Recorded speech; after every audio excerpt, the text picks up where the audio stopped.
Hermanos, muy buenas tardes. Un saludo a todos ustedes. Tengo las 5 de la tarde aquí con 00 minutos.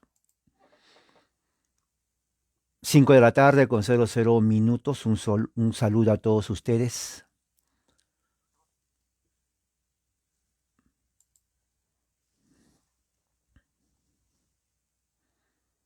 Aquí desde el sur de California. Y bueno, hoy día voy a hablar acerca de un tema muy importante relacionado a lo que está pasando en Kentucky, en la Universidad de Asbury, que tiene que ver con este despertamiento o como se traduce ah, en el español, avivamiento. ah, ¿Por qué es necesario saber? Uno, porque no lo saben la mayoría, hay que saber. Y dos, porque esto es el inicio de muchos cambios más que va a haber, ¿ok? Y ah, créame que de aquí usted va a salir con mucha información que le va a ayudar a usted a saber dónde está parado, dónde está centrado, dónde está parada, de dónde viene el viento y de dónde cantó el gallo. Porque mucha gente no sabe eso, especialmente en religión. Creen que saben, pero no saben. Por ejemplo, el tema de este avivamiento, hay muchas opiniones. Claro, la gente es libre de opinar, pero hay que opinar con entendimiento, con base. Avivamiento, voy a hablar acerca de esto. ¿Cómo inicia esto? Mucha gente piensa que inició hoy, porque no saben la historia. Pero esto no empezó hoy, no empezó este siglo, no empezó el siglo pasado. Eso empezó básicamente, diríamos, desde el tiempo, a ver, 18 en adelante. Vamos a estudiar, vamos a ver esto. Usted tiene que estar informado. Que no le cuenten y le den gato por liebre. Y usted lo acepta pensando que es liebre y es un gato. En otras palabras, que no le cuenten el que no sabe. Hay gente que le dice cosas, pero no saben el origen. Yo no le voy a contar mi opinión, vamos a ir lo que enseña la historia. Para que usted sepa y diga, oh, ahora sí entiendo por qué es esto. Exacto. Y una vez que usted sabe los hechos, tiene todo, entonces usted puede sacar una conclusión inteligente basado en los hechos. No basado en lo que dijo Mengano, fulano, no, sino basado en los hechos, en la evidencia, en lo que es. Así que vamos a orar, vamos a hacer una oración. Únase conmigo a través del milagro de la internet, allí donde está en la comodidad de su hogar, sentadito, sentadita, y vamos a orar. Padre, gracias en este momento en el nombre de Jesús y que lo que podamos aportar y compartir que sea de ayuda. En el nombre de Cristo, amén. Muy bien, ¿cómo empieza esto? Siglo, a ver, hay muchas formas de empezar. Siglo XVII. Vamos a empezar ahí. Siglo XVII. 1609 llegan los separatistas ingleses a los Estados Unidos de América. ¿Se acuerda que eh, festejamos el Día de Acción de Gracias en noviembre? Bueno, tiene su historia ahí. 1639 vienen los puritanos escapando de la persecución en Inglaterra. Calvinistas 100%. ¿Ok? Puritanos calvinistas. Vienen de Inglaterra. Bueno, el puritanismo dura más o menos todo el siglo XVII. Para 1690 ya habían muerto la primera generación de puritanos. La segunda generación de puritanos nace alrededor de 1650. Los hijos de los puritanos 1650 era otra generación. ¿Ok? Para 1700, entonces ya estaban las universidades fundadas de los puritanos aquí en las colonias americanas. Pero algo pasó entrando el siglo XVIII, 1700 en adelante. Cuando el siglo XVIII entra, cambia, hay muchos cambios en la geopolítica y en la religión, tanto en Europa como aquí en los Estados Unidos. Bueno, no había Estados Unidos, eran las colonias americanas, porque los Estados Unidos se forma en el año 1776, el 4 de julio, cuando el Congreso de Estados Unidos o de las colonias americanas declaran su independencia política, su independencia, diríamos, económica de la corona británica a finales del siglo XVIII. Entonces se forman las 13 colonias, se convierten en 13 estados. Se llama los estados de la Unión. Por eso se llama Estados Unidos. Estados Unidos. Están unidos. Las 13 colonias se convierten en estados. Ya no son 13 colonias, son 13 estados que están unidos. De ahí viene el nombre Estados Unidos. Ahora entiende por qué. Porque están unidos. Entonces se hace ahí la declaración de la independencia. 10 años después se hace la Constitución de los Estados Unidos, 1783, donde todavía está aquí con nosotros. Hubo algunas enmiendas, pero la Constitución en sí sigue igual. De los estados, ahora ya no son 3 estados, son 50 estados de la Unión que estamos unidos. Pero ¿qué pasa en el siglo XVIII? Cuando ya la generación de puritanos muere. Porque a partir del siglo XVIII, 1700, ya no hay puritanos. Su descendencia sigue, obviamente. Pero ya no son los puritanos originales. Recuerden, una generación cambia mucho. Ya no es lo mismo. Bueno, la tercera generación de puritanos, que más o menos es a partir de 1800 en adelante, estoy confundido, 1700 en adelante, porque es el siglo XVIII, 1700, ya ven otro Estados Unidos diferente. Ya más gente, ya la diversidad religiosa es más, ¿no? Y la gente comienza a buscar de Dios, pero al mismo tiempo ese espíritu puritano comienza a desvanecerse. Es ahí entonces cuando empiezan a emigrar más gente de Escocia, porque ya el puritanismo que vinieron de Inglaterra en el siglo XVII ya terminó, pero vienen más personas que están emigrando de Europa, especialmente escoceses, irlandeses, y la mayoría de ellos eran presbiterianos. Dentro de ese grupo de presbiterianos que vienen en el siglo XVIII, 1700 en adelante, vinieron una familia que viene a marcar el inicio del presbiterianismo en los Estados Unidos, y eso es reconocido por todos, desde el punto de vista histórico, teológico. Ahí empieza lo que viene a ser, lo que le viene a dar la cultura religiosa a los Estados Unidos de América en términos de religión. Porque antes solamente existía el puritanismo, que eran calvinistas, ¿es cierto?, pero no eran de gobierno presbiteriano. Los presbiterianos vienen de Escocia y de Irlanda a partir de 1700 en adelante. Vienen a los Estados Unidos y entre ellos había una familia, la familia Tennent. Tennent. T-E-N-N-E-N-T, al final la T, Tennent. Y la familia Tennent Tennent, eran de origen escocés-irlandés. El padre, ¿no?, muy conocido, viene aquí a los Estados Unidos con sus hijos, se llama William Tennent. Voy a hablar de él. Él nació en Escocia, ¿no? Y estudió en la Universidad de Edimburgo en el año 1695. Prácticamente para el año 1695 ya la generación de puritanos habían desaparecido de Estados Unidos. Los primeros habían desaparecido. Él nace, pero en Escocia, ¿no?, en Edimburgo, ordenado ministro presbiteriano en Escocia. Recuerde que el presbiterianismo nace en Escocia en 1560 por John Knox. Nunca se olvide eso. Para 1625, entonces, William Tennent se ordena como ministro presbiteriano y en 1701 él de Escocia va al norte de Irlanda, donde había también muchos presbiterianos pactantes. Era ministro ahí y sucede algo en la vida de William Tennent.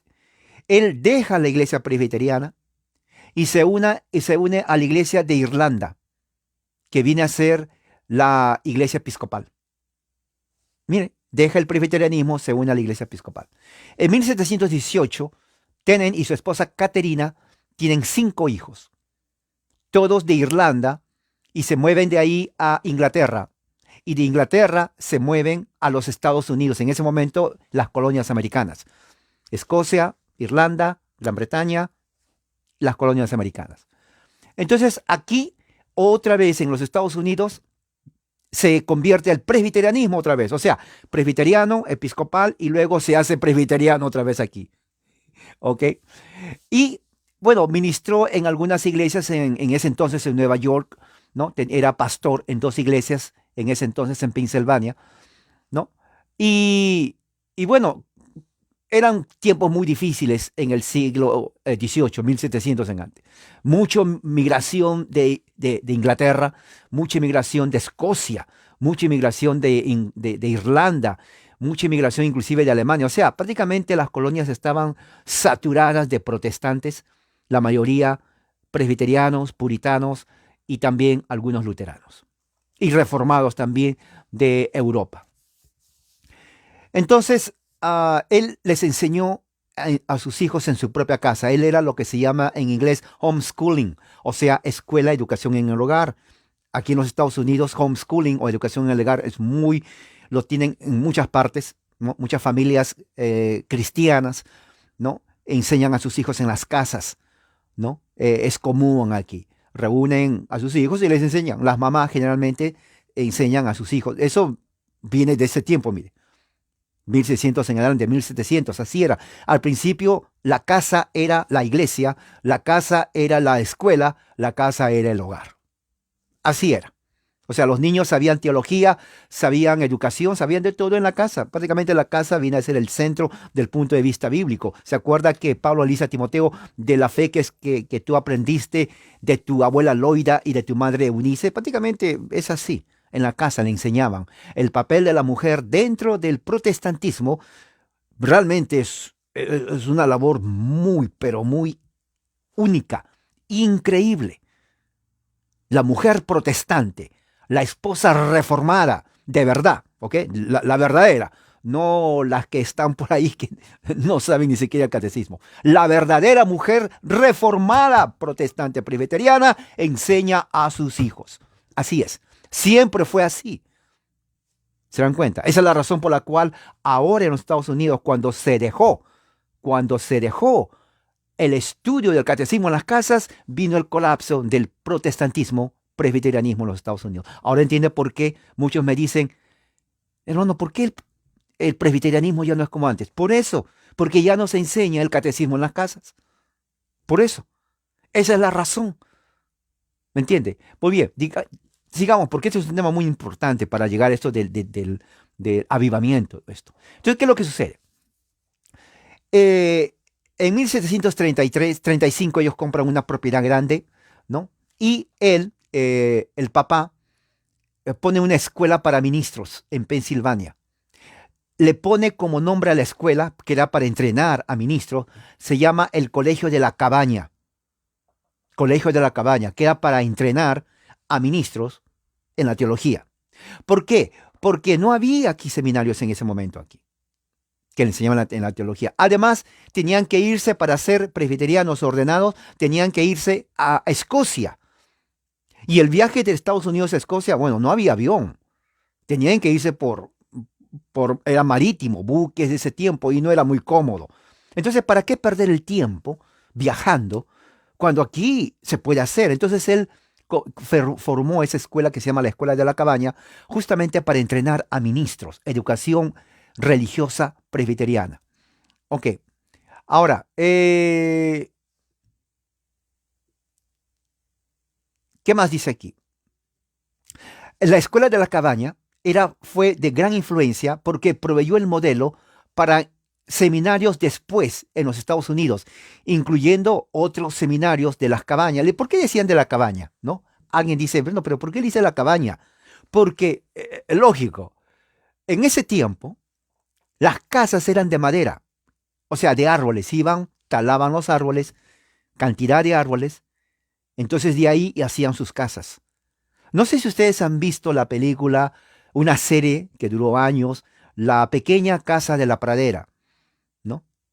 La Little House in the Prairie, que viene a ser la historia de una familia peregrina de la colonia de los años 1700, 1800 en los Estados Unidos, donde la familia Ingalls, su apellido Ingalls, no sé si lo vieron, fue famosa a nivel mundial, ¿no? Más o menos que en los 90, por ahí, 80, 90, ¿no? Así vivían. Todas las casas eran de madera, cortaban árboles y trabajaban, y eran pesados, por eso que eran bastantes colonos, ponían todos, ¿no? Digamos, log en inglés viene a ser prácticamente como leña. Un log, L-O-G, log, llama de log college, ¿no? O sea, log, cabaña, college, colegio, casa de la cabaña, porque cortaban los árboles y le ponían así, ¿no? Se ponían así todos los árboles. Aquí tengo bastantes de estos, ¿ve? Se ponían así las maderas y luego el techo igual, ¿no? Se ponía así el techo y por eso se llamaba Escuela de la Cabaña, porque eran cabañas de madera. Hasta ahora aquí, yo vivo aquí en, en las montañas de San Bernardino, ¿no? Crestline, y ahí hay cantidad. Bueno, chozas, bueno, sí, pero chozas generalmente puedes pues, llamarlo, que tal vez en español, pero bueno, algo parecido, pero aquí eran pura madera, todo el techo. ¿Por qué tenía que ser de madera? Por el clima, porque cuando nevaba, en ese tiempo en Nueva York, cuando nieva, por ejemplo, ahorita está nevando, oye, nieva más o menos como 3, 4 pies de altura. Nadie sale de su casa, nadie va a trabajar. Massachusetts, New York, New Jersey, Boston, y todos los lugares, Rhode Island, todos esos lugares nieva cantidad y nadie va a trabajar. ¿Ok? Aquí también nieva en las montañas, aquí donde estoy a unos 20 minutos, todas las montañas de San Bernardino. Y las casas tienen que ser fuertes. ¿Ok? Y la madera tiene que ser maderas fuertes.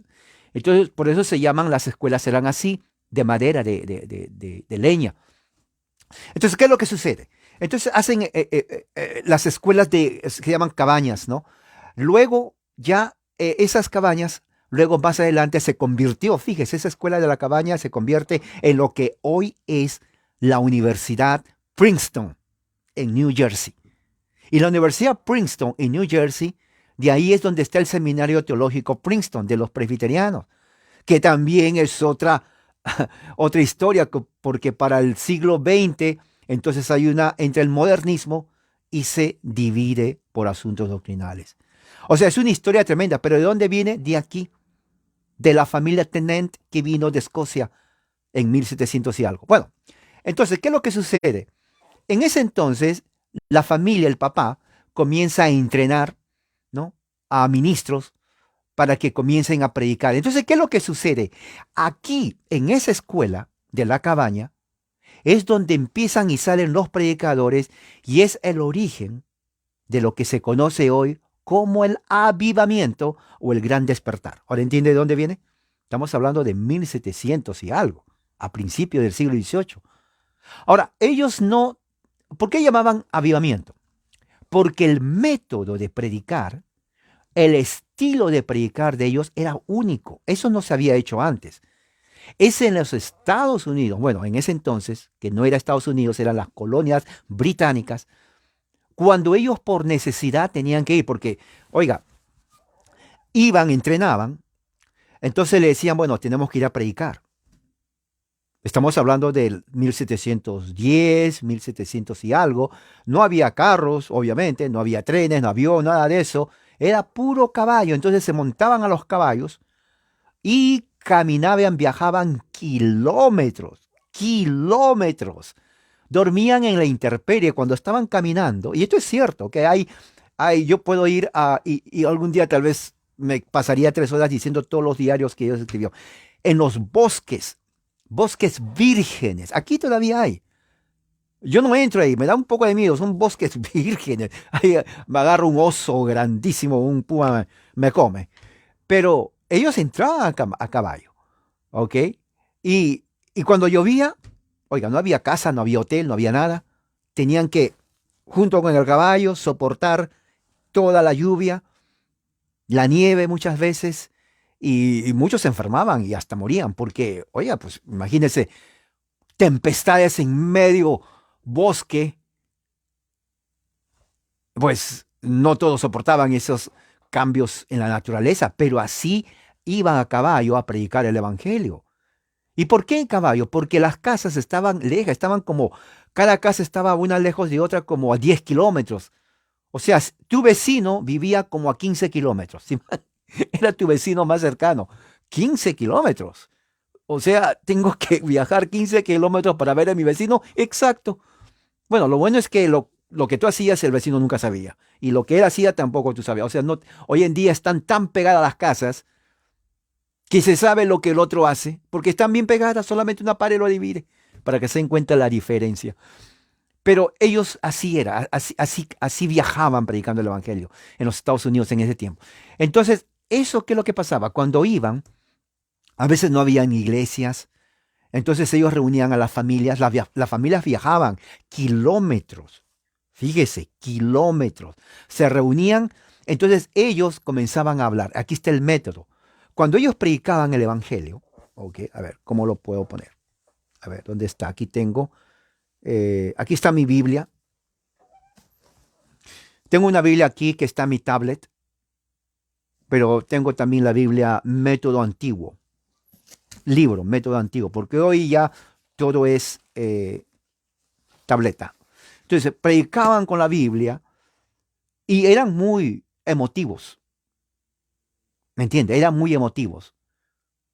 Y sus predicaciones eran muy emocionalistas. Fíjese, estamos hablando de 1700. Allí no existía evangélico, no existía pentecostal. Eso vienen después. Estos son los inicios de los estados. Por eso dicen, históricamente se habla que los Estados Unidos de América es el producto de los predicadores puritanos de Inglaterra, calvinistas, y de los predicadores presbiterianos, calvinistas de Escocia. Inglaterra y Escocia, ¿no?, hicieron a los Estados Unidos de América. Nunca se olvide eso. Escríbalo. Inglaterra y Escocia hicieron a los Estados Unidos, puritanos y presbiterianos. ¿Ok? Entonces, su estilo de ellos eran, cuando estaban en las casas, era muy, diríamos, entusiasta, ¿no? Y la gente le gustaba eso. O sea, no, había ministros que eran muy solemnes. Vamos a leer esto aquí. O sea, la gente es seria, ¿no? Pero cuando venían estos predicadores ordenados en el seminario presbiteriano de ese entonces que se llamaba de las Cabañas, ellos venían con entusiasmo y decían, hermanos, gloria al Señor. O sea, les gustaba eso. Ese estilo les gustaba a los colonos de ese entonces. Entonces, ¿qué es lo que pasaba? Lo que pasaba estaba en que eventualmente, sin saber ellos, sin ponerse un plan, nada, comenzó eso a pasar de boca en boca. Y la gente venía. Y cuando les escuchaba, es cuando comenzó a llamarse, ellos lo llamaron, esto es un despertar religioso. Despertar religioso. Eso es el comienzo de lo que se conoce como el avivamiento religioso en las colonias. Estamos hablando de esto más o menos 1730 por ahí. ¿Qué es lo que enfatizaban? Enfatizaban la conversión espiritual. Fíjese, de ahí todo eso pasa después en lo que se conoce como evangelicalismo, ¿ok? La conversión, nuevo nacimiento. Estos predicadores enfatizaban el nuevo nacimiento, la conversión espiritual, porque ellos decían, no queremos, y de ahí, o sea, de aquí viene todo esto, no queremos cristianos carnales, no queremos cristianos fríos, queremos cristianos comprometidos. Tiene que haber una conversión espiritual, ¿no? Y ellos creían en la bendición interna de la gracia en el corazón del creyente. Entonces, la doctrina central del primer avivamiento, que estamos hablando de 1700 en las colonias, era el trabajo de gracia del Espíritu Santo en el corazón de las personas. Por eso que predicaban así. Cuando ya las casas de los colonos eran pequeñas, porque venían 500 personas, no van a actuar, se trasladaban a los bosques. Vuelvo a decir, los bosques eran vírgenes. ¿Usted ha entrado a un bosque? Oiga, son gigantescos los árboles. verdor, pero increíble. A uno hasta, yo estuve ahí, aquí todavía hay ese tipo de bosques. Entrar adentro en pleno bosque, todo verdor, ves todo tipo de pajaritos por ahí, las lechuzas, grandes las lechuzas, usted ya sabe que no, y todo eso. Bueno, ellos tenían que entrar y para que alcance, ellos tenían que cortar árboles para hacer un espacio, como un campo. Cortaban varios árboles, los cuales utilizaban para hacer casas de madera. Entonces, cuando ya había un lugar amplio, se sentaban en los árboles que cortaban, ahí se sentaban, ¿no? Se ponían así en fila, porque no había sillas. Entonces, sacaban los árboles, hacían espacio y los mismos árboles que cortaban lo hacían silla. ¿Se dan cuenta? Luego después, ellos mismos de la misma madera hacían como un pequeño altar donde el predicador se ponía encima del altar y de ahí comenzaba a predicar. Así, así improvisaba. Entonces la gente venía y cuando predicaban, ellos, bueno, una cosa es predicar en una casa, pero una cosa es predicar al aire libre. Dos cosas, si usted no sabe predicar al aire libre, se va a quedar afónico. Yo lo sé por experiencia. Pero si usted sabe cómo manejar la voz, usted puede predicar profundamente. Cuando yo fui de misionero a la selva, recuerdo, el misionero me dijo, ahora tienes que predicar. Y yo no sabía, o sea, sí, pero decía, primera vez, a toda esta gente sí. Decía, pero me van a escuchar. Tú predica fuerte, me decía él. Ok, entonces yo comencé a predicar, pero como no sabía modular mi voz, yo me quedé afónico. Y él me dice, es que tú gritaste, pero usted me dijo que grite. No, yo te dije habla fuerte, no es lo mismo que gritar. Fíjese. Y yo decía, pero ¿cómo voy a hablar fuerte sin gritar? Si tú gritas, te quedas afónico. Pero si hablas fuerte, no. Entonces ahí es donde tuve que aprender a modular mi voz y a controlar para hablar fuerte sin gritar. Porque si grito, oiga, me voy a quedar afónico. Y a veces me quedaba tan afónico que ya no podía ni siquiera escucharme porque no supe controlar mi voz. Bueno, en este caso, estos predicadores tenían que aprender y gritaban fuerte. ¿Ok? Gritaban fuerte porque venían 1,000, 2,000, 3,000 personas. Estamos hablando de 1730. O sea que esto de avivamiento que está pasando en Eaton, Kentucky, no es nuevo. ¿Ok? Ellos es simplemente como cantar por horas, exactamente. Si tú no sabes modular tu voz, en el primer canto, en 1 minuto, ya te quedaste y ya no sirves para cantar. Así que si quieren hacer un concierto cantado, tienes que aprender a cantar y modular la voz. Eso es cierto, rotundamente. Y el predicador tiene que saber. Yo tuve que aprender porque yo generalmente predicaba mucho al aire libre. Entonces tuve que aprender a modular mi voz. Y muchas veces, y a mí no me gustaba predicar con bocina, ¿no? Han visto uno poner, yo odiaba, por una razón odiaba eso. Uno, no es mi propia voz. Y yo prefería siempre hablar, predicar así con mi voz natural, que me escuchen, porque para mí era más fácil. Siempre lo fue, pero no con la bocina, que por aquí, y sale como una voz, parece de pato, y no me gusta tener voz de pato. En fin, entonces ellos comenzaron así. Ahora, ¿qué más? William Tennant fue el hijo, ¿no? De uno de sus hijos, perdón, fue el padre de uno de sus hijos, tuvieron 5 hijos. Uno de ellos, todos los 5 hijos de William Tennant fueron ministros presbiterianos.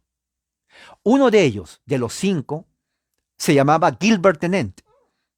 De entre los 5 hijos ministros presbiterianos, Gilbert Tennant se destaca. Y aquí lo voy a decir por qué se destaca. ¿Ok?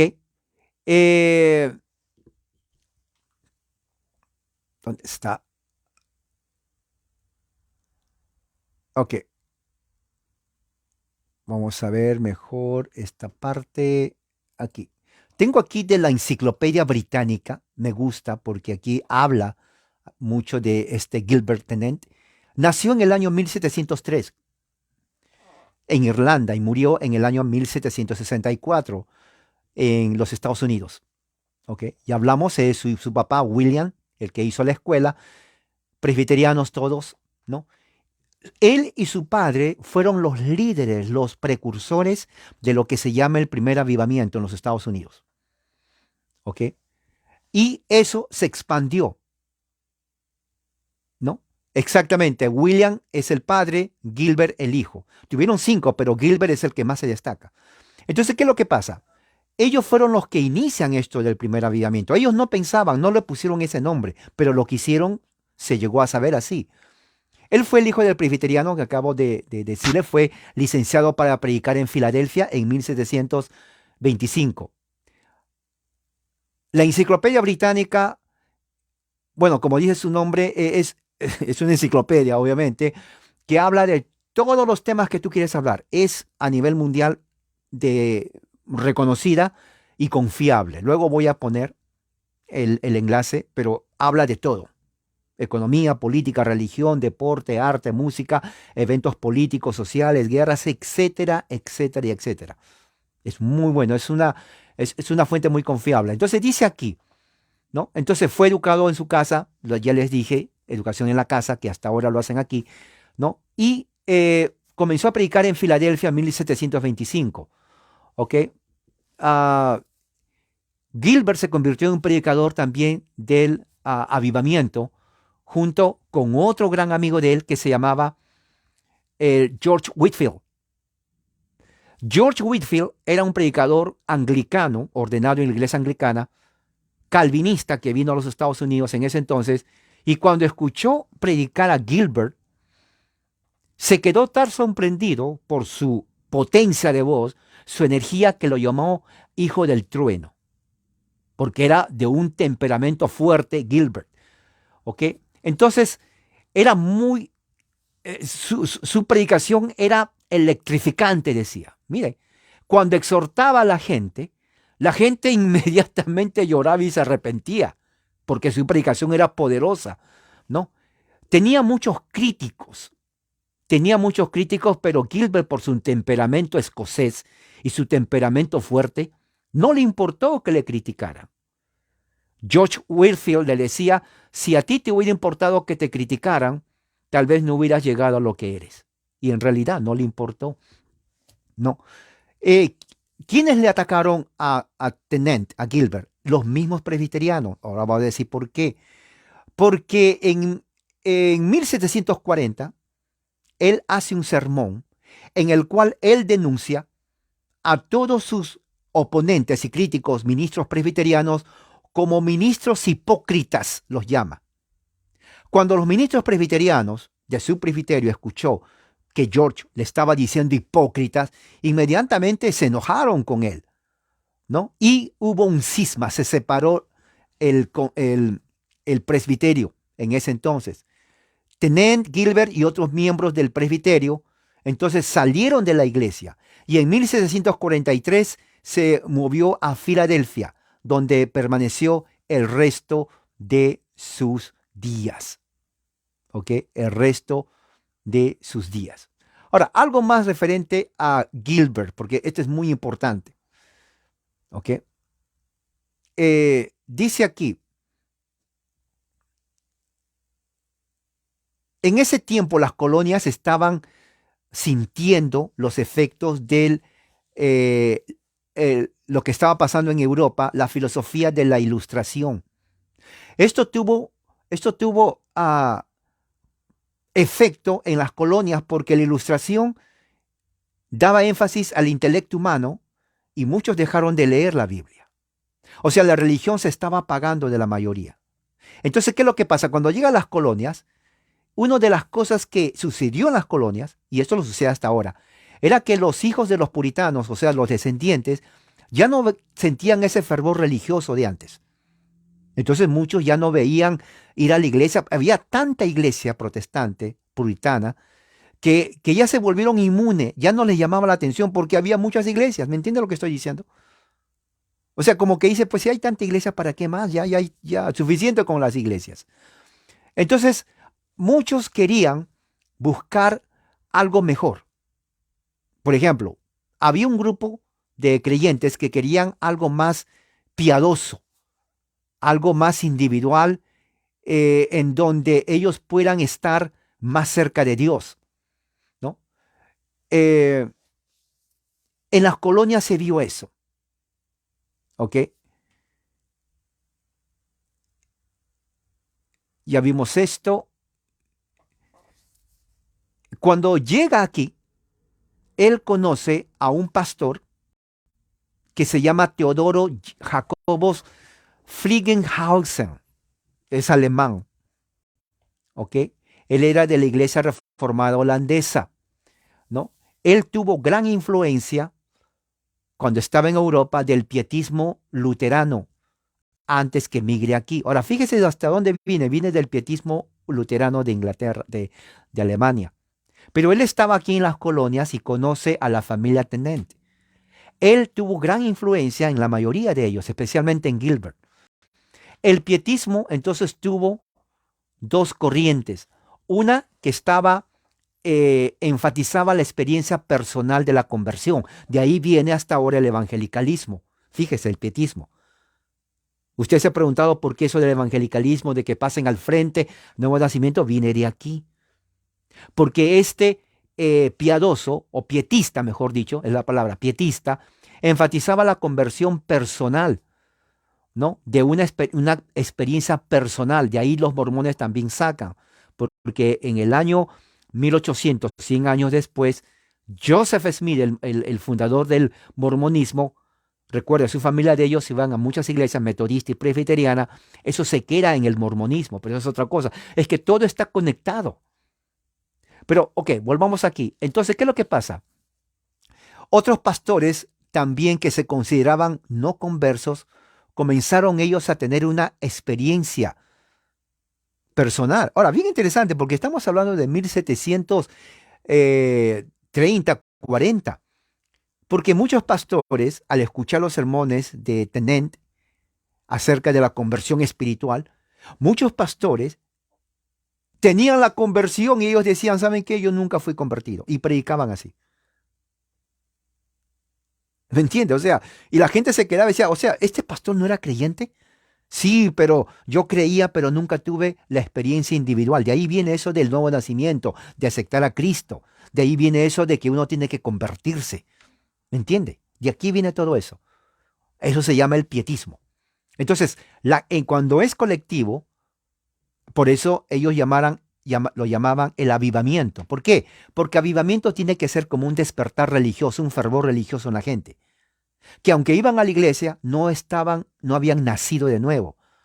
No había un despertar religioso en sus vidas. Entonces, cuando ellos escuchaban un sermón, ellos nunca habían escuchado un sermón así antes. Entonces, cuando predicaban estos pastores, ellos decían, yo quiero entregar mi fe a Cristo. Quiero creer en Cristo. Entonces ellos pasaban por una experiencia. Y interesante porque cuando pasaban esa experiencia, que era colectiva, había muchas manifestaciones. Generalmente, recuerde que le dije que las predicaciones eran al aire libre. Cortaban árboles, los ponían así y se sentaban ahí. E inmediatamente cuando predicaban, en ese entonces, el predicador de avivamiento presbiteriano, la mayoría, especialmente mujeres, miren, escuchen, esto siempre fue así, comenzaban las mujeres a pararse y a convulsionar. Fíjese, no había pentecostalismo, ¿eh? Comenzaban a convulsionar y comenzaban a saltar y muchos de ellos decían cosas extrañas. Y no eran todos, eran la mayoría. A eso lo llamaban el avivamiento. A eso lo llamaban el despertar. Y eso se comenzó a diseminar por todas las colonias. Ahora entiende por qué se llama esto el primer avivamiento. O sea, lo que sucede hoy no es nuevo. Ya estaba sucediendo. Lo que sucede con los pentecostales que hablan en lenguas no es nuevo. Ya sucedía esto aquí. ¿Por qué? Porque el predicador era entusiasmado. Él se paraba ahí en el lugar donde estaba, hecho de madera, en el bosque, con la Biblia y comenzaba a gesticular. Decía, tienen que arrepentirse, si mueren en pecado, se van ahí al infierno en el nombre de Jesús. O sea, era muy entusiasmado. La gente se quedaba pasmada. Y en el momento que estaban así, comenzaban ellos a temblar. Sí, estamos hablando de 1730. Entonces, esa es lo que llamaban ellos. Exactamente, es lo que pasó ahí también. Lo mismo, muchos vinieron de ahí después para acá. Ese es un buen tema, pero eso va en el siglo XIX. Cuando entremos ahí después, vamos a ver, porque esto no termina aquí. Este es el principio, por eso digo, este es el principio. Entonces, ¿qué pasaba? Los pastores jóvenes, inevitablemente, usaron los primeros años de su pastorado para justamente hacer esto, basado en la educación que habían recibido. Ahora, la influencia de este gran reformador o reformado holandés, ¿no? Eh, Tenen comenzó a predicar más y más de una forma apasionada del pecado y de la gracia. Su audiencia entonces tenían esa convicción de la grandeza de sus pecados y de la suficiencia de Cristo. Entonces, ¿qué es lo que pasaba? La predicación de Gilbert era prácticamente el avivamiento. Ese hombre fue poderoso, casi no se habla de él, pero tuvo más influencia aquí que las mismas enseñanzas de Juan Calvino. Con eso les digo todo. ¿Por qué? Porque viene justamente con el presbiterianismo que vino de Escocia. Habían ministros presbiterianos, pero su predicación de él como ministro presbiteriano sobrepasó la influencia de los demás. ¿Por qué? Porque la gente estaba cansada de ir a una congregación presbiteriana muerta. O sea, el predicador presbiteriano, pastor de escocés, la mayoría eran de Escocia, ¿no? Era muy solemne. Vamos a hablar, vamos a cantar. Y toda la gente, pues sí, iba pero cuando decían, tienes que escuchar a Gilbert, ¿qué? Que es presbiteriano. ¿Dónde está? Allá. Entonces ellos veían dos cosas. Uno, la predicación de Gilbert Tennent no era en las iglesias, era en los bosques. La razón era clara. Eran miles que iban a escuchar y miles no cabían en la iglesia. Uno. Dos, la predicación de Gilbert no era una predicación solemne que hacía dormir a la gente. La predicación de Gilbert era una predicación ferviente, poderosa, entusiasmada, que llegaba al corazón y a la conciencia de la gente. Entonces a la gente le gustaba eso. Esa es la razón por la cual muchos dejaron el presbiterianismo. Sí, porque dijeron, ¿por qué vamos a estar aquí? Vamos a estar mejor aquí. Ese es el inicio de lo que después viene el evangelicalismo, 200 años después. ¿Ahora entiende? Porque enfatizaba la gracia. Decía, tú quieres la gracia de Cristo, reconoce tus pecados. Entonces la gente se queda y dice, tú eres pecador, pero la gracia de Cristo es mejor. Y toda la gente se quedaba, pero oye, ¿quién va a resistir a ese mensaje? Otra cosa muy importante, él no predicó herejía. Como dice nuestro hermano, peligroso el pietismo. Sí, pero no predicó herejía. A él le criticaron por el método que decía. ¿Y por qué? Porque su predicación hizo perder cantidad de miembros a las iglesias presbiterianas y muchos de ellos se dividían. Por eso lo criticaban. Pero su mensaje no era herético, era mensaje ortodoxo. Porque él decía, ¿para qué van a estar metidos ahí? Y es verdad, tiene razón. Por eso que la iglesia presbiteriana hoy ha caído demasiado. La PQSA es una denominación muerta, heréticamente. Las pequeñas congregaciones que existen presbiterianos y que son muy pequeñas, que están batallando en mantener la sana doctrina, no tienen influencia. No tienen. Porque ellos quieren mantener todavía su status quo. Gilbert Tennent y otros como él dijeron, no hay problema con eso. Pero tiene la gente que escuchar el mensaje poderoso de las Escrituras. Eso hace la diferencia. Eso hizo la diferencia. Y por los próximos 150 años, el presbiterianismo se divide entre la antigua escuela, que es la muy solemne ortodoxa, que después eso se convierte en la PQSA y se dividen aún más, y el nuevo lado del presbiterianismo, que es más ferviente, más dinámico, algo que atrae a la gente, más, diríamos, del despertar religioso. ¿Y quién no le gusta eso? Y especialmente que va acompañado de mensaje. Ahora, la crítica era lo que siempre se ha criticado hasta ahora, las manifestaciones. Pero una cosa bien importante, Gilbert nunca decía a la gente que se porte así. Era la gente, la reacción de la gente, que respondía así, que es diferente. ¿Me entiende?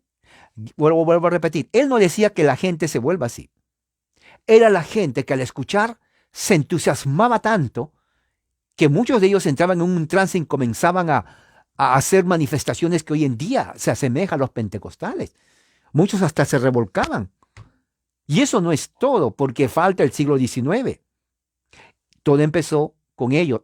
Se convirtió él en un predicador popular. Su personalidad hacía que gane gente. Su predicación era poderosa, ¿no? Como su alumno Samuel Finley, escribió, en su manera, dice aquí, a la primera vista, él parecía distante, reservado, ¿no? Pero él siempre fue una persona amable, condescendiente, una persona que se comunicaba, que tenía un gran don de la gente, conversaba bien, era honesto, ¿no? Y era una persona que aborrecía el pecado en su vida y por eso predicaba con mucho fervor, con mucho fervor. Eh, Luego comenzó a viajar, viajaba mucho, a caballo, en muchas congregaciones pequeñas, ¿no? Eh, pero había lugares en donde él iba y no le daban la bienvenida por su predicación. Tenía muchos enemigos, Tenen. ¿Por qué tenía enemigos? ¿Cómo respondía? Bueno, él no le daba importancia en el sentido de que él no dejaba que esas experiencias le distraigan de su ministerio. Fíjese, él no permitía no quería emplear tiempo en algo que para él era secundario, porque para él lo primario era predicar el evangelio. Y tiene razón, es como los troles de ahora. ¿No? ¿Has visto en Facebook? Te ponen troll. Un troll es una diversión porque tú estás contestando y no tiene nada que ver con el tema. Te pasas una hora contestando, no hablaste de tu tema. Algo así. El que contestó fue Jonathan Edwards, que fue su gran amigo de él. Y también los críticos, los ministros presbiterianos, le criticaban eso exactamente. Esa es la razón por la cual cuando él viajaba a algunas iglesias presbiterianas, no lo querían. Porque decían, oh, ¿quién va a venir? Va a venir, era toda la familia, va a venir el Tennent Gilbert. Oh, no lo queremos. Así. No lo queremos porque va a dividir la iglesia. Porque tenían miedo que si la congregación le escuchaba hablar a él, y efectivamente se iban con él. Ahora, él no les decía dejen su iglesia. Era la misma gente que al comparar la predicación de Gilbert con lo que hablaba su pastor, decía, ¿sabes qué? Mejor nos vamos con él. Y él iba a caballo al igual que los demás, iba a muchas congregaciones. Ahí es donde viene la división entre el antiguo presbiterianismo y el nuevo presbiterianismo. Eventualmente al final se unen después de su muerte o antes que muera, él vio que se une después, pero él siguió lo mismo, ¿ok?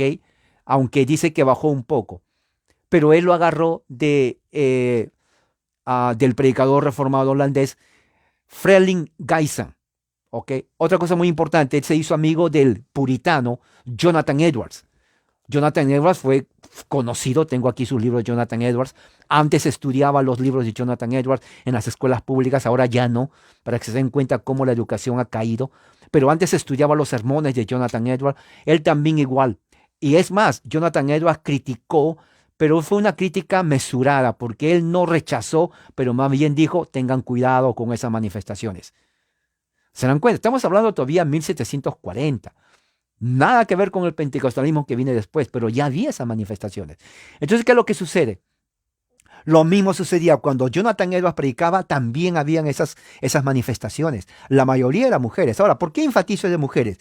Porque 50 años después, una generación después, ya para fines de 1700, para 1780, para entrar al 1800, ¿qué es lo que sucede? Aparecen cantidad de mujeres que comienzan a predicar avivamiento.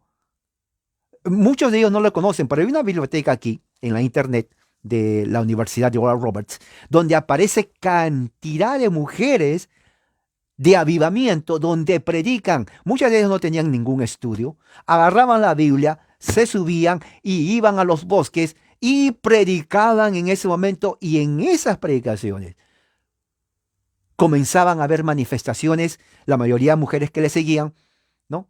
Y las mujeres comenzaban a tener trance, sí, trance. Inclusive hay testimonios, hasta qué punto sea verdad o no, donde había levitaciones. ¿Saben lo que es levitaciones, no? Que se va levantando así. Ahora, esto de las levitaciones no es nuevo. En Azusa, 1900, también hay testimonios. Inclusive, antes de Azusa, para 1890, sí, exacto, había testimonios de personas que levitaban. Personas que comenzaban a tener unas experiencias, diríamos,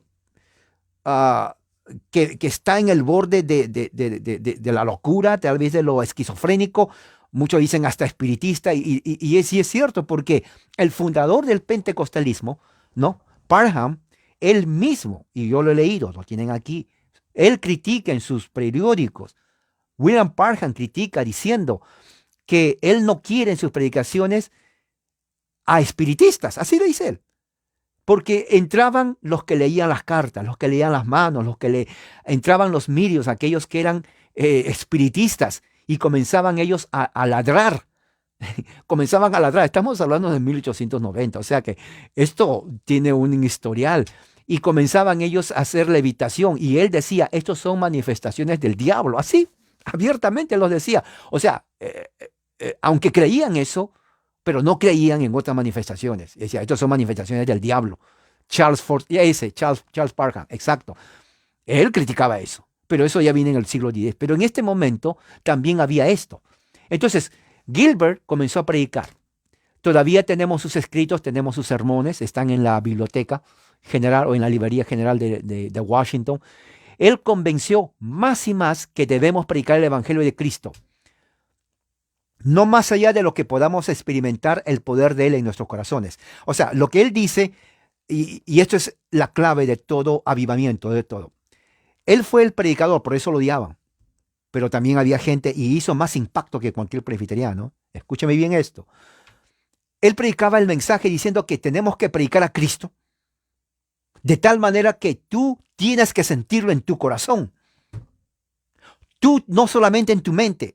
Tienes que sentir el poder de Cristo, del Espíritu Santo en tu mente, en tu corazón, porque allí es el verdadero nacimiento en Cristo Jesús. Por eso él decía, ¿no? Las congregaciones, él decía a los pastores presbiterianos que estaban ahí, son hipócritas. Ellos simplemente repiten la confesión, pero no tienen a Cristo. Y se los decía directo. Entonces, ¿qué es lo que pasaba? Lo criticaban, no lo querían. Muchos también entregaban su vida a Cristo por primera vez y muchos decían, ¿cómo usted predicó sin tener a Cristo? Le dice, bueno, por costumbre, porque nací en un hogar cristiano, pero no era cristiano hasta ahorita que escucho al ministro Tennent y me hago cristiano. O sea, son estas cosas que la mayoría no sabe, pero esa es historia. Esto explica muchas cosas de lo que vemos. Eso explica, por ejemplo, la caída del presbiterianismo en Estados Unidos en un estado de mortandad, de herejía, de apostasía, porque se separan de la verdad. Y eso es. Lo mismo sucede con el metodismo que va a venir después. Está relacionado. ¿Por qué? En ese tiempo todavía no estaban los metodistas. ¿Ok? Entonces, ¿qué es lo que sucede? La primera vez, el primero que viene de Inglaterra, el ministro anglicano, George Whitefield, él escribe, él le quería mucho a Gilbert Tennent porque él se dio cuenta que era uno de los presbiterianos, pocos presbiterianos, que no le importó la denominación, sino el mensaje de Cristo directo. Directo el mensaje de Cristo. Y esto se tiene que saber, porque eso es lo que forma los Estados Unidos de América. Recuerde, dos corrientes forman a los Estados Unidos de América. Uno, los puritanos. Dos, los presbiterianos. Ahora, no eran nacidos de nuevo, dudaban de su nuevo. Muchos dudaban, y en esa duda tal vez no lo hayan sido. Porque una cosa es cierta, no podemos mirar el corazón. Pero lo que sí es cierto es que el que se sentía compungido creía en Cristo. Sí, creía en Cristo. Y esto no es nuevo, esto va a seguir y esto sigue hasta ahora. Estamos en 2023.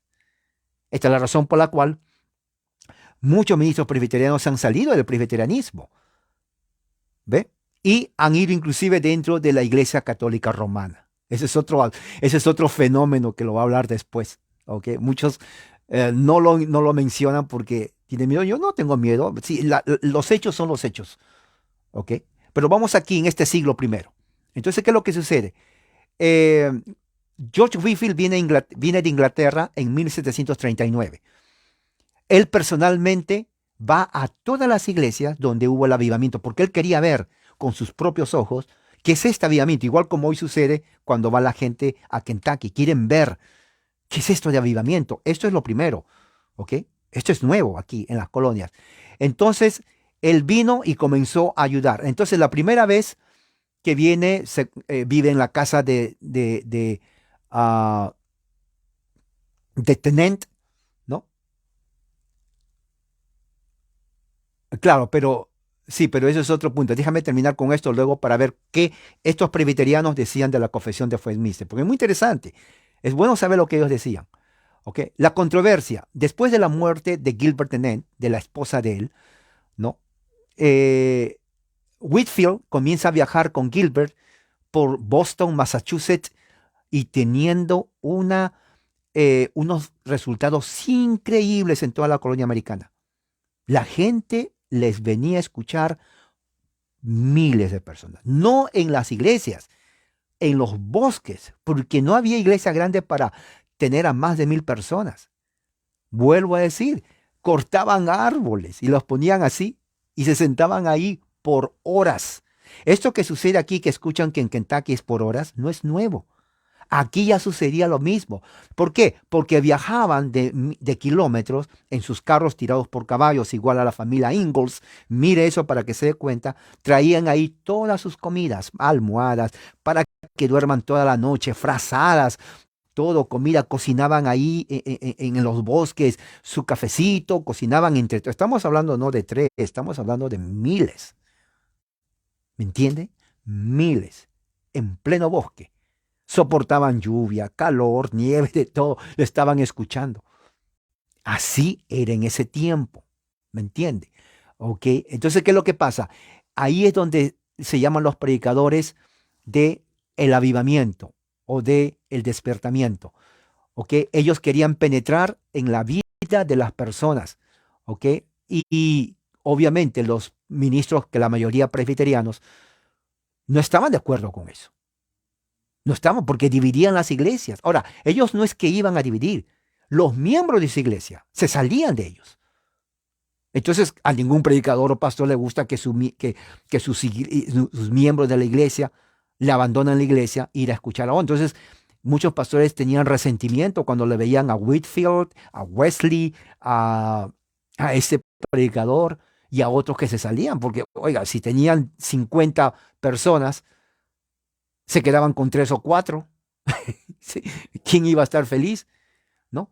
Y le decían inclusive que estaba aplicando mala doctrina, pero su doctrina no era herética.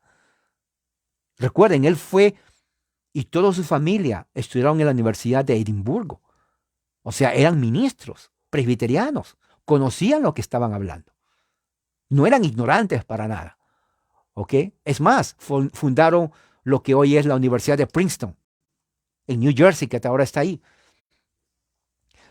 Las críticas venían de presbiterianos, lo mismo que ahora. Decían, no, es algo subjetivo. Igual como dicen ahora, es algo subjetivo. No, que son reuniones irregulares. Lo que dijo el hermano hace un momento. No, que son peligrosas. Es más, lo igual como dicen hoy, es satánico. Así decían, no, ¿por qué decían que era satánico? ¿Por qué decían que era peligroso? ¿Por qué decían que era subjetivo? Porque la gente lloraba. Todas las mujeres, más había hombres también, pero la mayoría, todas las mujeres, que era la cantidad, lloraban, lloraban, gritaban, pedían perdón. Muchas estaban en un estado de éxtasis.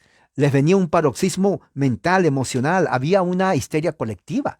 Entonces la gente decía, estos están locos. Estamos hablando de 1740. Estos tienen el demonio. Y muchos pastores decían, no se vayan a esas congregaciones. Pero cuanto más le decían que no se vayan, ¿qué creen que pasaba? Se iban. Cuanto más le decían los pastores, prohibido de ir a escuchar a tal persona o los expulso, decía, bueno, ya estoy expulsado porque yo me quedo allá. Y se iban con ellos. Se quedaban ahí. ¿Entiende la influencia del primer avivamiento?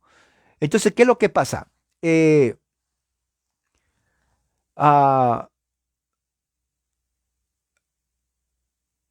Aquí viene, ¿no?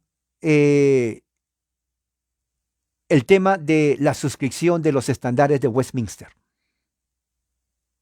Las iglesias presbiterianas que no estaban de acuerdo con él comenzaron a enseñar mucho las confesiones de Westminster, el catecismo, como una forma de prevenir que sus miembros no vayan a las reuniones de Whitfield, de Gilbert Tennant y de Jonathan Edwards.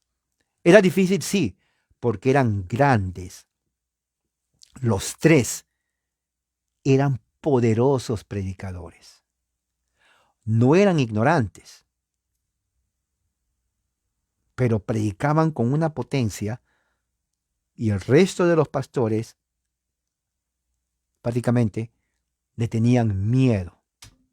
Cuando le decían, va a venir Jonathan Edwards, va a venir Whitfield, va a venir George Tennant, lo tenían miedo. Entonces ellos decían, tenemos que enseñar el catecismo. Tienen que ponerlo más estricto con la enseñanza. ¿Para qué? Ellos pensaban que al enseñar el catecismo no se iban a ir con ellos. Pero se equivocaron. Sí enseñaban el catecismo. El problema no era el catecismo. El problema era que la predicación de estos hombres hicieron un cambio total en la sociedad americana. A ellos no les preocupaba el catecismo. Tú puedes estudiarlo, no hay problema. Pero escucha el mensaje y comparaban lo que decían sus pastores con lo que predicaba Whitfield. Whitfield era, por eso que John Wesley no le gustaba a Whitfield al principio. Porque Whitfield, cuando predicaba, era muy entusiasmado. Entonces Wesley, que era más callado, decía, ¿yo tengo que predicar así como él? Sí. No, no, no, no, no, no, no. No, no, no, yo no quiero predicar como él, decía Wesley. Porque Whitfield era una persona muy energética. Se junta con un Gilbert Tennent, que también era energético. Se junta también con un Edwards, que también era energético. Los tres energéticos hicieron el primer avivamiento, una explosión en las 13 colonias. Y era fácil porque en ese entonces los Estados Unidos eran 13 colonias en la parte oeste. Y rápido viajaban las noticias. Y eso que no había internet, fíjese, era puro caballo. Ah, puro caballo. El caballo, prácticamente los caballos ya eran también presbiterianos. Hasta los caballos recibían el mensaje porque el caballo iba para allá, escuchaba, regresaba por aquí, escuchaba todas las predicaciones. Yo creo que eran caballos ya santificados, ¿no? Realmente. Porque eso era el medio de transporte en ese tiempo. Gente de campo, gente humilde, gente que tenía ese hambre y que en las congregaciones de ese entonces no lo recibían. Escuchan a un Gilbert Tennent, a Jonathan Edwards, escuchan a un George Fairfield. ¿Qué creen que va a pasar? La gente fue y eso quedó para siempre. ¿Ok? Ah, y cuando ellos querían tratar de cortar lo que estaban haciendo, tenían más problemas. Porque la prohibición vino, ¿no? De los ministros presbiterianos, la mayoría, los ministros presbiterianos no querían eso. Porque ya saben, dividía sus iglesias. Entonces, cuando decían que iba a venir, por ejemplo, a predicar uno de ellos, ¿no? Tennent, que no fue el único presbiteriano, hubieron más. El ministro presbiteriano decía que venga a predicar, pero que no predique junto a mi iglesia. Así. Ponían límites, que predique, digamos, no sé, a unas 10 kilómetros. 10 kilómetros es bastante, pero que no esté junto a mi iglesia. Porque tenía miedo que los miembros vayan ahí, la escuchen y ya no regresen, lo cual sucedió. Lo cual sucedió bastante. ¿Entiende? ¿Ok? El sínodo presbiteriano, dice aquí, ¿no? Se organizó en 1788, asumió gran control sobre la ordenación de los ministros. Y Gilbert Tennent respondió en un sermón notorio, ¿no? Diciendo, ahora otra cosa, el sínodo que fue en 1788, miren cómo respondió Gilbert Tennent. Les dijo en una carta el peligro de un ministro no convertido. O sea, les estaba dando indirectas que ustedes, los del sínodo presbiteriano, ustedes no son convertidos. Ustedes no son convertidos, le respondió Gilbert Tennent. El doctor Archibald Alexander, que viene a ser prácticamente un gran teólogo de la Universidad de Princeton, ¿no? Luego se quejó de lo que escribió Tennent y dijo, este es uno de los sermones más abusivos que se ha escrito. Entonces, como resultado, se divide el presbiterio en 1641 en donde Tennent se convierte en el líder del nuevo lado de la iglesia presbiteriana y el otro se convierte en la antigua iglesia presbiteriana de doctrina. ¿Ves? Entonces, aunque después se reúne, ¿no? Se reunieron.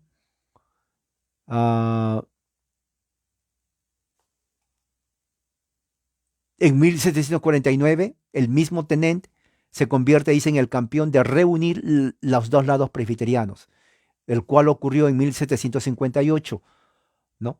Pero sin embargo, para 1758, el presbiterianismo, el nuevo presbiterianismo, creció más que el viejo presbiterianismo. Prácticamente el viejo presbiterianismo estaba ya para morir.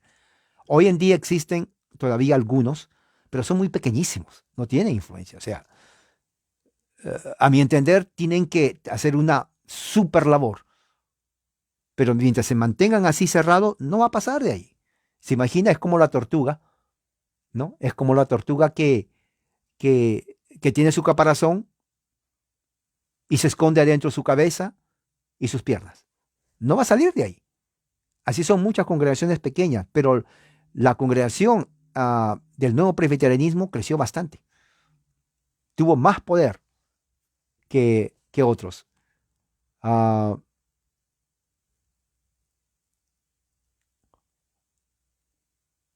Otra cosa muy importante, este primer avivamiento reforzó, ¿no? el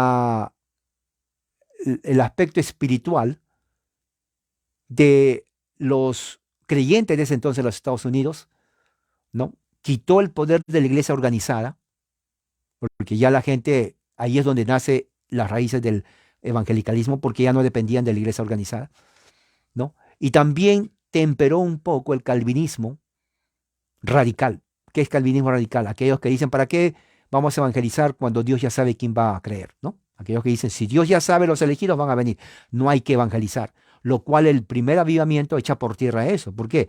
Porque Gilbert Tennent creía eso. Por eso él hacía el trabajo de evangelista. Jonathan Edwards creía eso. George Whitefield creía también eso, que hay que predicar. Y los tres eran calvinistas. ¿Me entiende? O sea, ese es un ejemplo que cuando uno quiere llevar la palabra, no está limitado a lo que dice la teología en ese aspecto. Ellos sabían todo, ellos conocían la confesión de Westminster. Pero no les dejó eso que limitaran su labor evangelística, la cual hicieron y tuvieron gran impacto. Cambió la cultura, sentaron precedente. ¿Ok? Sentaron precedente ahí. ¿Qué más? Aquí dice algo muy importante, quiero leerlo, ¿no? El gran avivamiento se puede describir entonces como una revitalización de la piedad religiosa, ¿no? Que sacudió las colonias americanas entre 30 a 1770. Es exactamente 40, es una generación, 40 años, ¿no? Este avivamiento fue parte de un movimiento más grande, ¿no? De donde más adelante surge el movimiento evangélico, que tomó lugar simultáneamente en otros países. Por ejemplo, en el mismo periodo también hubo algo similar en Inglaterra, en Escocia y también en Alemania, ¿no? Estas culturas protestantes durante el mediado del siglo XVIII, ¿no? Fue lo que se llama como la edad de la fe, ¿no? Que estaba prácticamente luchando en medio de una secularización. Estamos hablando del siglo XVIII, o sea, todo lo que vemos hoy en día no es nuevo, eso ya empezó en ese entonces. Las manifestaciones de esa fase, de este fenómeno, tuvieron sus orígenes en lo que se llama exactamente el Gran Avivamiento. Apareció principalmente en todos los presbiterianos en Pensilvania, y en Nueva Jersey, guiado por la familia Tennent, el reverendo William, que era inmigrante escocés, y también sus 4 hijos, todos ministros presbiterianos. Ahí está.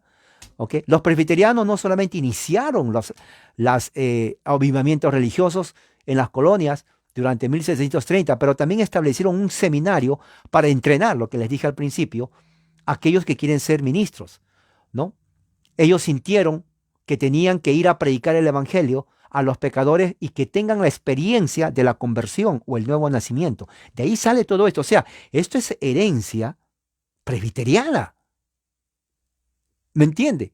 Entonces dice, originalmente conocido como la escuela de la cabaña. Ahora se conoce como la Universidad de Princeton en New Jersey. ¿Ok? El entusiasmo religioso rápidamente se expandió por todo el presbiterianismo en las colonias y también entró a las iglesias puritanas, o sea, el presbiterianismo entró con los puritanos. Ahora, puritanos y presbiterianos son como primos, porque estuvieron siempre juntos, ayudándose unos a otros. Pero la diferencia está en el gobierno. Puritanos son más independientes, pero eran calvinistas. Entonces, el presbiterianismo invade el avivamiento a los puritanos, ¿no? De ese entonces. Entonces, con ellos, en 1740, comienzan a hacer reuniones de avivamiento en toda la región. Luego se unen, y escuchen bien quién se une a los puritanos y a los presbiterianos. ¿Saben quién se une? Los bautistas. Los bautistas que ya estaban ahí, que eran antes también segregados por los puritanos, ahora, con el gran avivamiento, son bautistas, presbiterianos y puritanos. Comienzan ellos a predicar el evangelio a muchos lugares, o sea, en ese avivamiento. Usaron la misma estrategia que había contribuido al éxito de los Tenentes. Sermones con mucha emoción, poderosos porque se predicaba de una forma, diríamos, de ese momento. Los predicadores como Jonathan Edwards hacía una descripción vívida del infierno. La gente se salía terrificada o terrorizada por lo que escuchaban. Hablaba de la total corrupción del corazón humano y también de que en Cristo, que la gracia de Cristo es suficiente para darles vida eterna en el nombre de Jesús y puedan experimentar el cambio del Espíritu Santo en sus corazones y ser personas que vengan al conocimiento de la verdad. Esa era la predicación. La gente comenzaba entonces a llorar, se tiraban, se ponían de rodillas, gritaban, muchos pasaban en un trance increíble. Estamos hablando de 200 años antes del pentecostalismo. Eso sucedió en todo ese tiempo, ¿no? Especialmente cuando él escribe su sermón, Pecadores en la mano de un Dios de ira, ¿no? Esos fueron los primeros años del avivamiento en las colonias, inspirados por las predicaciones de estas tres personas. Se comenzaron a salir de ahí misioneros a la parte sur de los Estados Unidos. Para 1740, predicadores presbiterianos comenzaron a salir de Nueva York y New Jersey y comenzaron a predicar en las ciudades de Virginia. Y para 1750, algunos miembros del grupo conocido los Hermanos Separatistas se movieron de Nueva Inglaterra a la parte norte de Carolina del Norte y comenzaron a extender su influencia a las colonias de alrededor. Antes de la Revolución Americana, que fue en 1776, los convertidos en la parte sur eran prácticamente más del 10% a la nueva, diríamos, versión del cristianismo del avivamiento. El primer avivamiento también trajo ímpetu grande en los viajes de los americanos. Y vino aquí alguien, es lo que ya les dije, vino el predicador británico George Whitefield, ¿no? Él fue ministro anglicano, pero luego él sabía que lo que estaban haciendo aquí los presbiterianos era correcto, se une a ellos.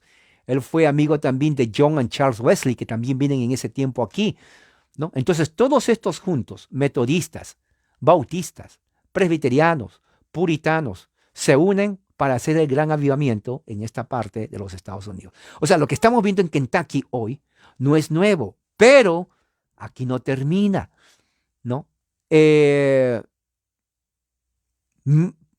George Whitefield, que era un británico, prácticamente se recorrió todas las colonias.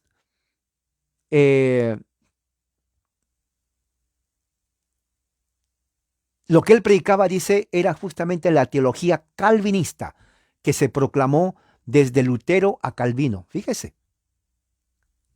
Lo que predicaba, interesante, porque él fue, ya casi no hay eso. Él predicaba teología calvinista, lo que predicó Juan Calvino, lo que enseñaba. Pero él lo hizo de una manera tan fuerte, él tenía una voz potente. Los tres hicieron. Por eso que el gran avivamiento se debe a Gilbert Tennent, Jonathan Edwards y John Whitfield. George Whitfield es el que prácticamente los tres predicaron eso. ¿Ok? Y presentaron el mensaje de la corrupción del corazón humano y que tienen que venir a la salvación por la fe en Jesucristo, confiar en la gracia de Dios, que es una gracia pura, llena de misericordia, de un Dios todopoderoso. Entonces, ese mensaje, muchos no lo habían escuchado con esa potencia, por eso que vinieron y tomaban la decisión de seguir a Cristo. ¿Se imagina? ¿No? Pero si queremos hablar de la parte negativa, por ejemplo, dividió el cristianismo norteamericano en ese entonces entre los antiguos, la antigua luz se llamaba así, y la nueva luz. La nueva luz era prácticamente los del avivamiento, del gran despertar, porque pusieron mucho énfasis. Esas son las raíces del preevangelicalismo que viene en el siglo que viene. Y luego la corriente antigua, que prácticamente es decadente, que queriendo mantener lo antiguo, se estaban muriendo. Es como, le voy a poner un ejemplo, agua estancada y río que corre. ¿Ve la diferencia? La nueva luz era como el río que corre. Oiga, agua viva. El agua estancada se queda ahí y eventualmente crea moho, ¿no? Hongos, todo eso, porque está estancada y eventualmente ya no sirve para nada. Pero el agua que, como el río, perdón, viene, entonces es totalmente diferente.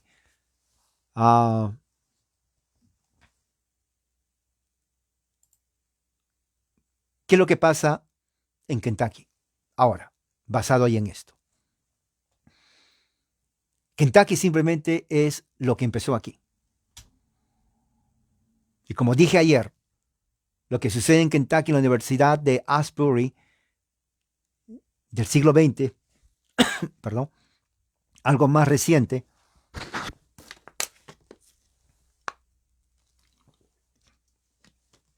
empezó en 1905, 1908, 1921, 1950, 1958, 1970, 1992, 2006 y ya estamos 2023. En un siglo hubo más avivamientos. En la tarde puse un video, lo pueden ver, de la secta apostólica pentecostal. La iglesia apostólica nace en Europa a principios del siglo XX. Viene a ser la contraparte del pentecostalismo aquí. Es lo mismo. Es lo mismo. Cuando viene aquí la iglesia apostólica, se unen con las pentecostales y comienzan a hacer sus reuniones. Vea el video que puse ahí. Eso es exactamente como pasaba acá. La gente salía a hacer todo eso y más. ¿Me entiende? Y bueno, esto de avivamiento no es nuevo. Ya existió siempre. Y es más, va a existir después. Porque lo que está pasando hoy en Kentucky ya aconteció también en el siglo XIX. Eso lo voy a hablar mañana. Así que la gracia de Dios les ayude a entender lo que está pasando dentro de estos círculos. Amén.